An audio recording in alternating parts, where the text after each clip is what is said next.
ব্যথা আসেনি বাইরে গেছে বাবা।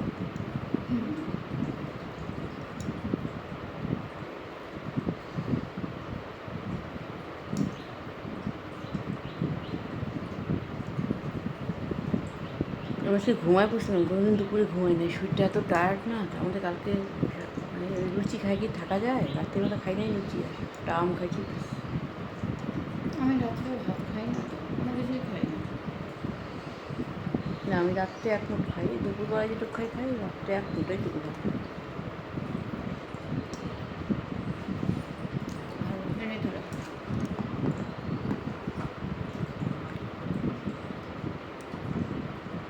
কাকু কালকে বলতেছে বলে যে এমনিতে ঘরে সুজি বানাও তো টেস্ট হয় না, পূজার নামে। আরে তোমার জামাইও বলতেছে পোশাকটা খুব টেস্টি হয়েছে।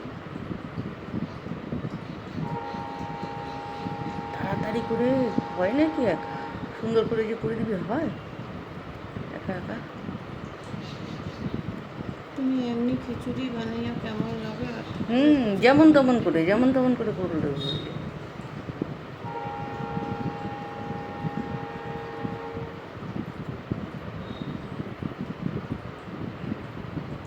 আরে আমার ঘরে অনেক দিন থেকে ঠাকুরকে আমি অন্নভোগ দিই না, দিতে হবে।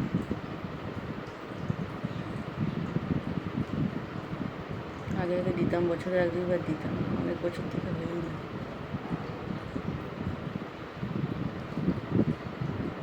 দুইটা বোধহয় পাকা আছে।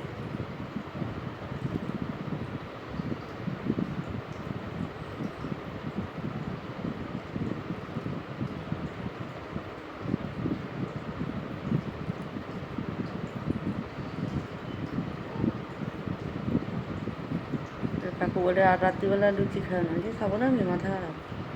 দুপুরবেলা খাইছি 4-5টা, ব্যাস। 4টা 5টা খাইছি। না 5টা না, ওই ছোট্ট ছোট্ট করে পুচকার মতন করে 13টা করছিলাম।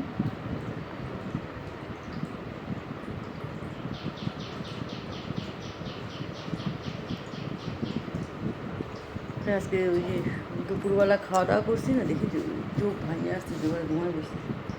পরিশ্রম হয়েছে। কিন্তু 2 দিনের জামা কাপড় সব শুকাইছি, ওগুলো ভাত করে বাসনপত্র তুলে তুলে পড়ে আছে।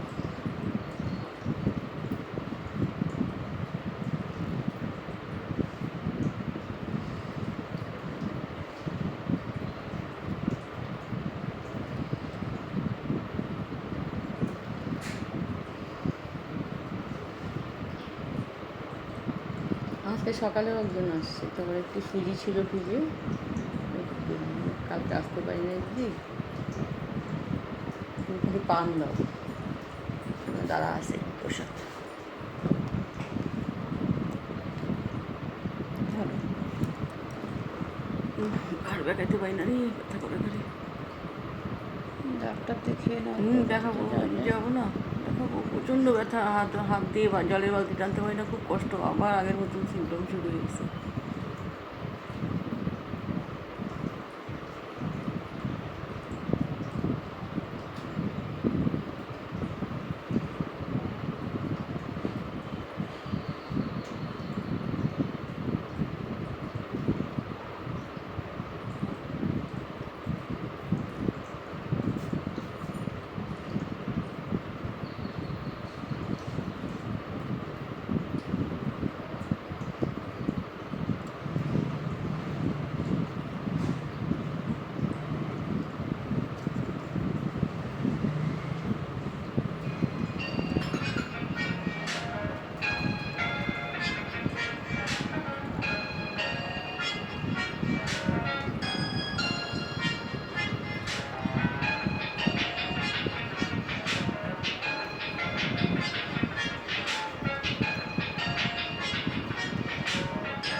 আবার আছে আগস্টে মনসা পুজো।